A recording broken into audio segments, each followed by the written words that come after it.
Good evening, SDA. DK28 coming at you with another run. First off, big thanks to SDA crew. You are all awesome and amazingly good looking. So we thank you for everything you bring to the table. And thank you to my two mystery verifiers for getting this game processed. I really appreciate it. This run was originally submitted back in February, so to have it done is quite a blessing. By the time it gets posted, it'll probably be close to a year, so glad to have it happen. Getting into it here with Toto, you see my strat. Get myself worked over until I'm tired so I can pull off my ultra combo. Finish off the round a couple seconds faster than continued jump kicks, which is also one of the things that drew me to this game in the arcade back when I was a kid, was the super moves. This is one of the first games to really do that, so it made it stand out. It's cool to see all those hits, even though the animation on the Super Nintendo sucks. Moving on to Jack, he's about 50-50 because sometimes he will mess you up by doing his taunt instead of just waiting for you to get up like that. So you lose about a second charging your life back up, but he's punching me in the face anyway while I'm charging, so I need that to happen so I can bust him up right there with the super move anyway. Put his fat ass on the ground. And on to the first bonus game.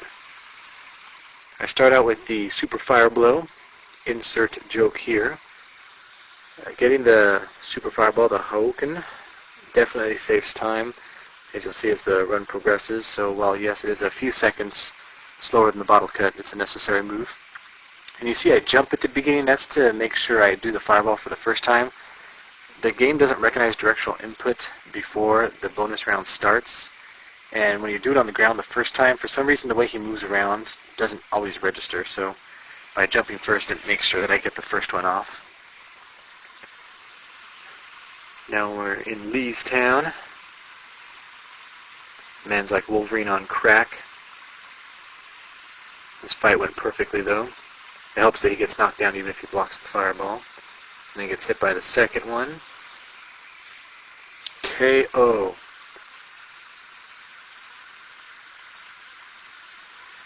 On to the restaurant. For some reason when I was a kid I always liked the music in this stage. I don't know why. Go figure. So we have King, who also has Samus syndrome. Although unlike Samus, who voluntarily gets undressed if you win in the appropriate time, you find out King's a chick by blasting her clothes off with any kind of a special move at the end of the round. Right there I messed up on the fireball, but she blocks it anyway, so no time lost. But then I win with a jump kick, so sorry fellas, no boobies today.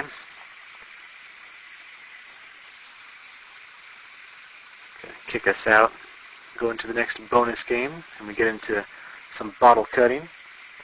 As I said in the notes, it's actually quicker to knock over one or two bottles, then you can button mash out of the bonus stage once the score is finished being tallied, whereas if you knock over 0, you have to wait for the music to end. So you save about 1.5 seconds, so that's 3 seconds total between the second and third bonus stage, and that's math you can use.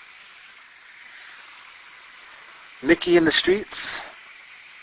The only real danger with him is if your timing's a little off, he can end up hitting you with the uppercut. His crouching uppercut will always tag you if he pulls it off. It's got an amazing reach, but this round actually went flawlessly. He almost pulls it off, but as you can see, just release the fireball into his face. Very satisfying. And on to John. Biggest pain in the ass in the run. Mainly because he will always block your fireball. The only way to get lucky and hit him is to stall for a second and then shoot off the super fireball while he's trying to do his projectile. The downside is he will either trade hits with you because his fireball will still get off, or his fireball will hit yours and they cancel each other out even though yours is 3 times as big. Go figure. That's physics for the lose. So 81 seconds, it's average. So while he does block, that's about the only thing you can do that's going to be consistent in getting a decent time on him. And on to Mr. Big, but first, we have to watch another entertaining bottle cut. It's more the same, so I don't really have much to say. Just getting Robert prepped up for the Mr. Big fight.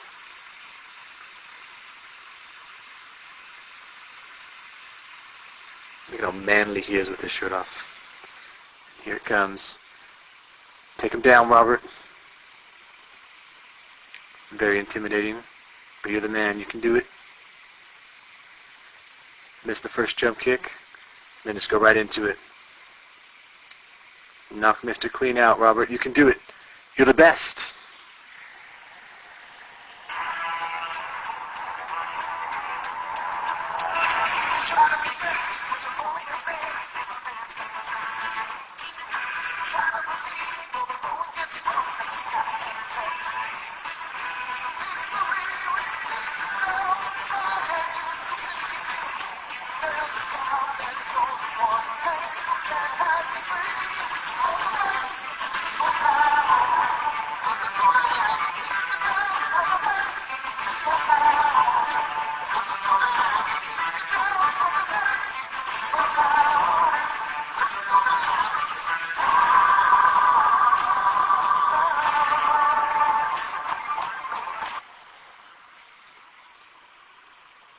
And there you have it. Stop, Robert. Complete with some of the best voice acting in the history of video games. Yeah, for those who are interested, that fight with your pappy was perfect and flawless. That's as good as you're going to get. Landing both super fireballs. Knock him in his big schnoz right on the floor. And then you have a great ending that lasts just as long as the run itself, going into some serious history between Art of Fighting, Fatal Fury, all that good stuff. So yeah, that's about it. There's nothing left but the ending, and I don't have enough to talk about to last for as long as this ending is, so if you're interested in the ending, you can just switch over to the other audio track and listen to some nice elevator music while you get quite an earful from good old Dad. So that's it for Art of Fighting. Hope you enjoyed it. I know fighting games aren't the norm for SDA, so I was just happy to get it on there though. So I guess also thank you to Sir VG for his Castlevania Judgment run, helping to pave the way. And with that, I am going to say goodnight, and I will see you all next run.